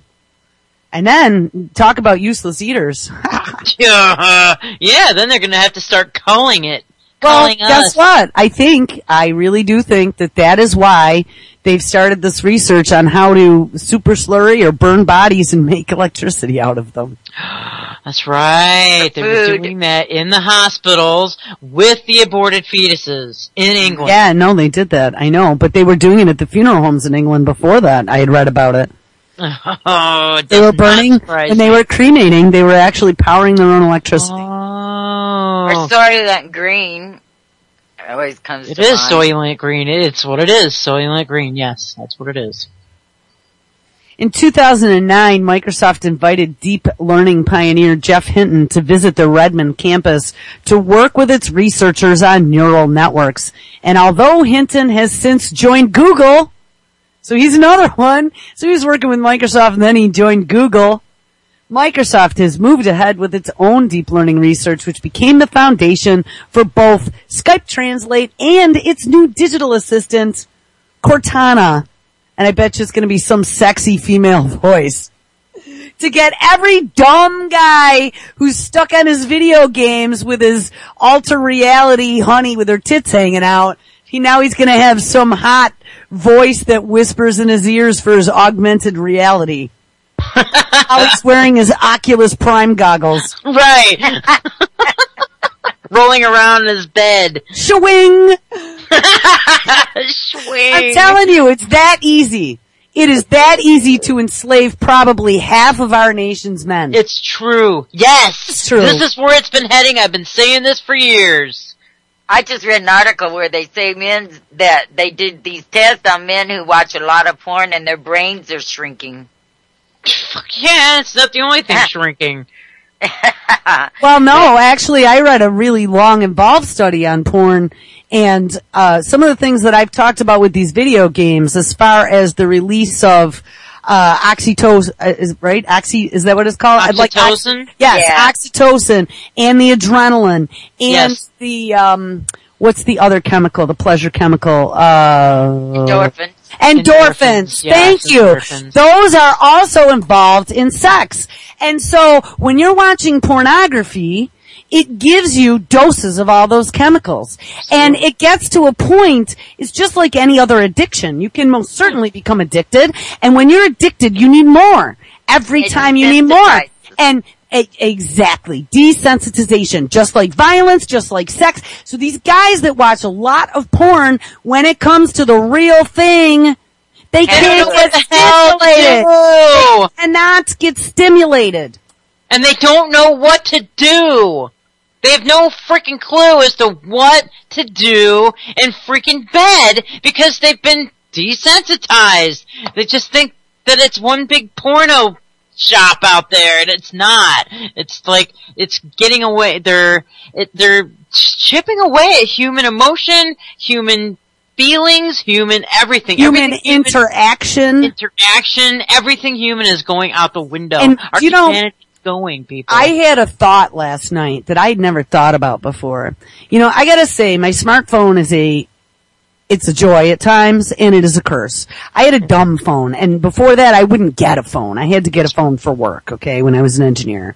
Because salespeople wanted to find me 24/7, because they wanted me to work on their deal, not someone else's. So I had to get a phone a long time ago. My dumb phone would not stay charged. I got new batteries, it wouldn't stay charged. I had to get something. Had I been smart, I would have gotten another dumb phone and a pay-as-you-go, but I didn't.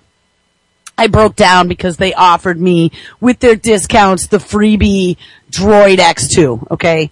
I was like, oh, Droid, okay, I got my Droid. But I'm gonna tell you, and I'd never texted before in my life.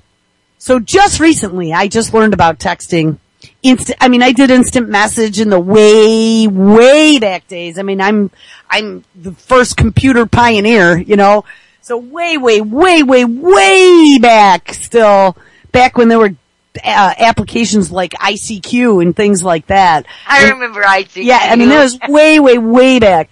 Prodigy, that was the first internet app where we could get on, you dialed in, HXPK29C was my account. I still remember that. Too. Well, and the news groups, yes, we had, we could finger our friends on the bitnet. But I never was really into texting or chatting or anything like that. Well, with Facebook, their little chat application, you could have it running on your phone, which of course is spying on you every minute of the day, because it has been fully admitted. I just like to whisper to my phone, fuck you, NSA, every once in a while. I do that too! It's great. I'm like, I do that. Couple times when I'm getting dressed, I make sure I aim the camera at myself just in case they're recording with the middle finger sticking out. You want a titty shot? Here you go. Fuck you. Oh my God. Because you know what? I fucking hate these guys. I hate what they've done. I hate how they've ruined technology. So you want to see something? Here's some snatch. Post it everywhere. Cares. Go for it. Kiss this bitch. Yeah. Well, hey. You want to see something? Coochie! Whatever. So anyway, now I lost my train of thought. Sorry, but that was funny. Oh no, this is what I was thinking about last night with this instant messaging. So, here's what they're doing to us. Okay, now, we used to talk about the teenagers and about how they're always on their phone and they're walking into traffic and into reservoirs, right? Because they're not paying attention. How kids will sit in a group now and they'll all text each other, but they won't physically freaking speak, right? So that old generation is already polluted. But then you got our generation, our, late 30s, mid 40s, who we grew up with computers, but we weren't in this chat thing. You know what I mean? But now it's really kind of catching on, and it's really convenient, and it's really handy.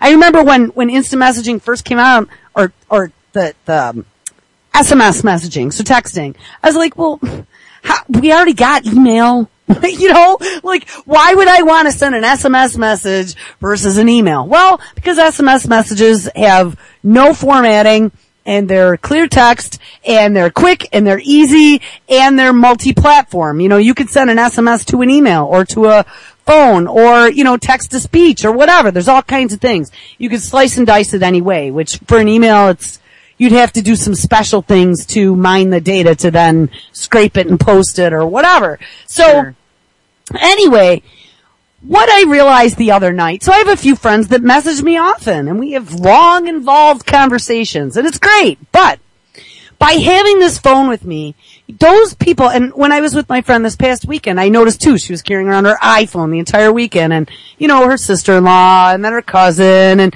as we're hanging out drinking beers, she's getting messages the whole time, and then I'm getting messages, and so we're both having a conversation and messaging other people simultaneously. And I'm thinking to myself, really what these phones have done is almost made us codependent. Think about the day. We used to joke about the teenagers, how they're gonna flip the fuck out the day the internet goes down.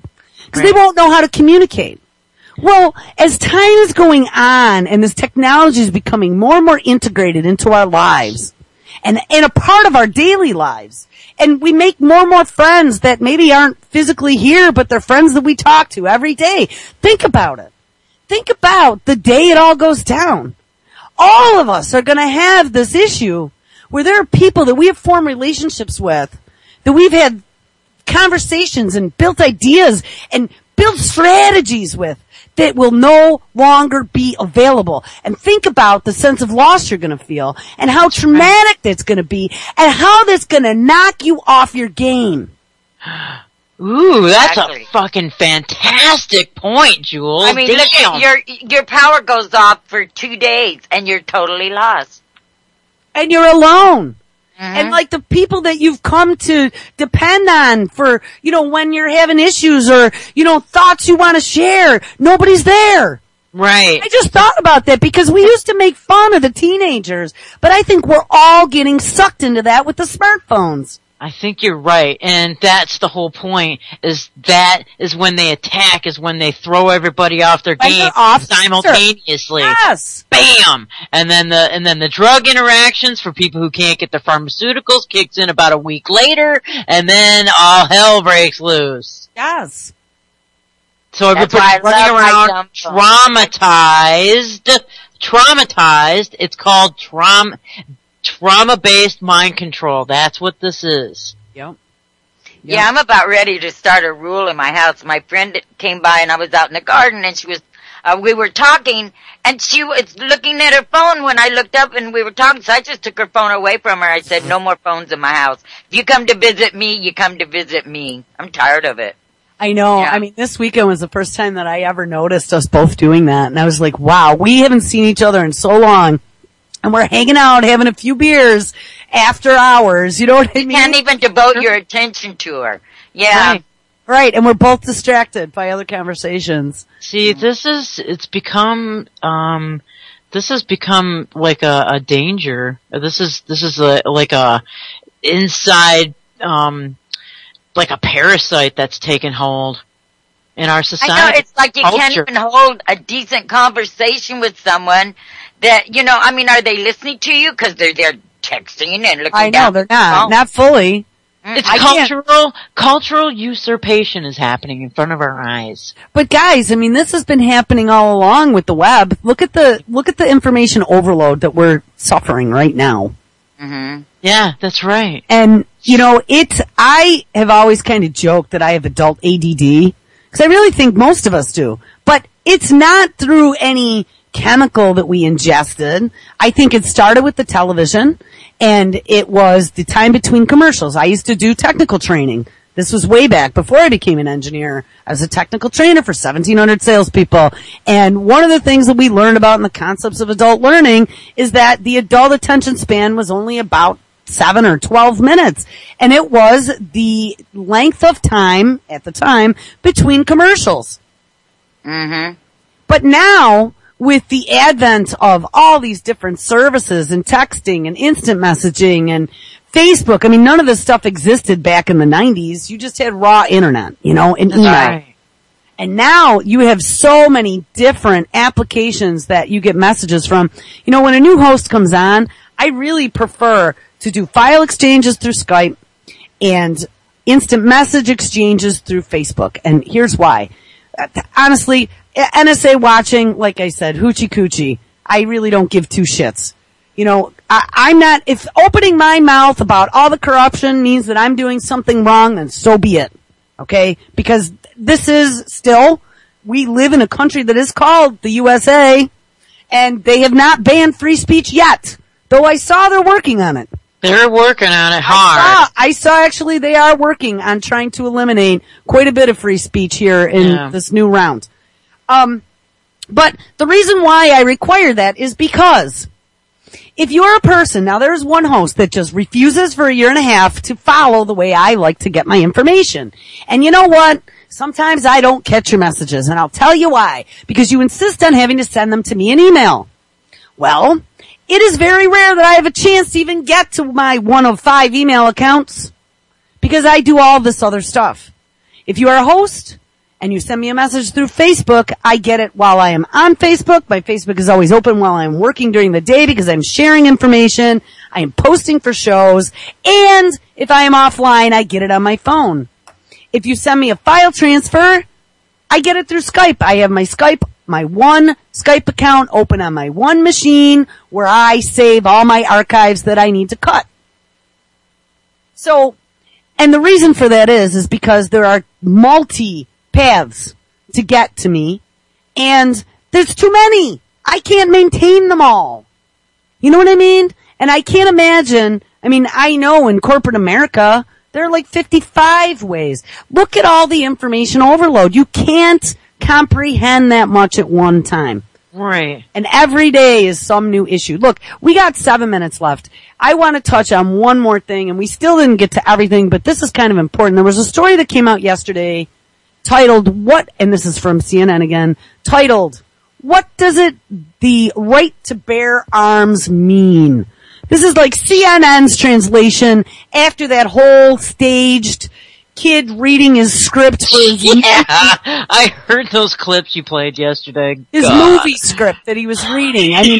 Please. Jeez. And I almost died to see that someone actually commented that, nice acting, kid. Mm-hmm. That's the first thing I thought. He sounded like he was reading a script. And just the way he was positioning his face and sucking at his cheeks and using words that were they were obviously not part of his vocabulary. It was just beyond a joke to me. So shortly thereafter, of course, CNN comes running out going, oh, yes, right to bear arms. This crazy kid who is under psychiatric care somehow bought 3 legal guns. What are we going to do about that, America? Now it's a problem. Oh, psychiatrists need to be looking at people's mental state before they can purchase a firearm. Obama said that. Yeah. Well, here, translated by CNN, what does the right to bear arms mean?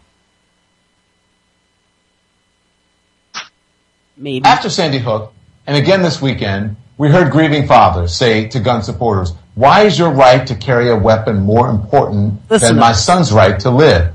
How can that question be answered? Well, it was really quite striking that the father was so eloquent and was able to crystallize that debate so powerfully in those first awful hours. As I watched this unfold, to me, as we look at this evil young man doing what he did, what I want to hope for is that we don't have a situation as we grapple with what to do, as we look at mental health, as we look at gun laws, with the idea that somehow the Second Amendment will prevent us from taking the steps that we need to take as a society. This new book that I've written is a biography of the Second Amendment, and that's because the way we look at that provision of the Constitution has changed over and over again throughout the years. It's really a function of what we think at any moment about freedom and government, and so once again we can have that kind of conversation about the Second Amendment now to make sure we can do what we need to do as a society. The Second Amendment has been relied upon by pro-gun lobby in their arguments against more gun control. And in your book, you said that this may not be the interpretation that the framers of the Constitution intended. Explain. I think they'd be rather surprised by the use and occasional misuse that later generations have put to the Second Amendment. The Second Amendment is one of the Bill of Rights. It was coming out of the grand debate over the Constitution when it was ratified. It was above all else designed to protect the 13 state militias that were the citizen soldiers, the military force of the time, were all adult men, actually eventually all adult white men, were in the militia for their entire life, and they were required by law to own a gun. So it was an individual right, but to fulfill the civic duty to participate in the militia. Obviously, that's a very different world, a very different approach than what we have now. Very different approach. Did you see that? So don't let the Second Amendment prevent us from taking a look at mental health. Right. Did you hear that race card he played in there too? That they were white men. In the the white men, white militiamen. And just all I kept thinking about was when criminal Eric Holder said that we have to change the way we think about guns. And this is totally a part of that. This is all staged, all bullshit. And it is. And I'm going to tell you exactly what this is leading to. This is leading to the smart gun rollout. Yes. Smart guns, New Jersey already had it on the books from years ago, and now we're trying to push it. You had that Maryland gun shop owner who tried to sell the guns. I played that clip last week and had death threats against his life. Yep. Because people see where it's coming. Well, right on the tails of this shooting, which was only 3 people, and it was random in a mini mart by some. He stabbed half his victims. Yes, he stabbed his roommates. Yeah, right. So ban knives. Ban knives too, yes. Well, hey, now we're all gonna have to get a mental health check, people, and it's probably gonna have to be yearly. We'll have to take an online questionnaire and take a pill that monitors our brain chemistry. Doses us up when we start seeing, the Pitocin levels go low. And they'll retroactivate it too. They'll say anyone who has been on medication in the past can't own a firearm. Just like all of our children that they're putting on SSRIs. They've said this before. Right. In a generation, they won't need to touch the Second Amendment because no one will be eligible according to their new rules. Because they've all been depressed or on drugs. All right, here, last clip. Go ahead. Well, I wanted to play this last clip on, because right on the tails of the shooting comes out a new clip from Reuters on smart guns. And I'm sure that this was placed strategically. Right? They're trying to jam these down people's throats. That's right. It's all about being safe. And it's a smart gun, too. German manufacturer Amatix says its IP-1 22 caliber handgun is designed for safety. The gun is implanted with an electronic chip that allows it to be fired only if the shooter is wearing a companion watch into which a PIN number has been entered. Amatix manager Maximilian Hefner says it's state-of-the-art technology. In this RFID watch I have to type in a PIN code similar to any mobile phone, and when I'm going to wear this watch together with the firearm, then the fun is going to be activated. But if the watch is taken further than 10 inches away from the gun, a red light will come on and the weapon won't fire. The Amatix system could be adapted for hobby gun owners who want to keep their weapons secure from children, or for law enforcement officers. If the gun is taken during a scuffle, it becomes practically useless. The company says its products are all about gun safety for the future. And says, I'm going to tell you it's so bullshit, because here's the future of these guns. You're going to be given GPS control. They already have them. They were giving guns to the Syrian rebels that had this in it already. They can mark when, where, and how a gun can be used. Put a GPS in it, and now you, Lady Pitbull, can only go fire your gun on Thursdays from this designated shooting range for an hour. And we're going to turn it on and enable it, and then you won't be able to use it anymore. That's right. It's bullshit. And if you're a targeted individual, you'll never be able to use it. No, or drive your Google car or get into your house. That's right.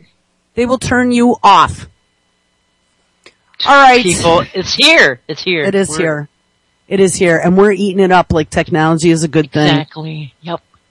Ooh, powerful. So, guys, we got about 50 seconds. Any last thoughts? Mr. Kevin Blanche is coming up next, by the way. Mr. Jimmy Funky is going to be hosting that call for him. So thank you, Mr. Jimmy Funky. Thank you, Jimmy. Any thoughts? No, yes, maybe? Well, all right. Is where we're here. I mean, I just basically just said it. I mean, there's nothing more, really. All right, guys, well. It's hideous.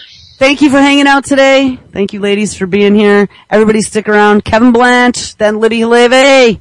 Following that, John Stokes, Jack Blood, Chuck Ocelli, the Ocelli Effect. Yay. At 6 p.m. Yay. What Matters Worldwide at 8 with Vince. Double Cross with Drew and Chuck at 10 p.m. Eastern. And everybody, make sure you come around this weekend for new shows between Saturday this week and Sunday next week. JJ's on at 10? 10 a.m. on Sunday for JJ. I'm there, man. I can be there every week. Woohoo! All right, guys. Everybody have a great Thursday. It is Thursday already.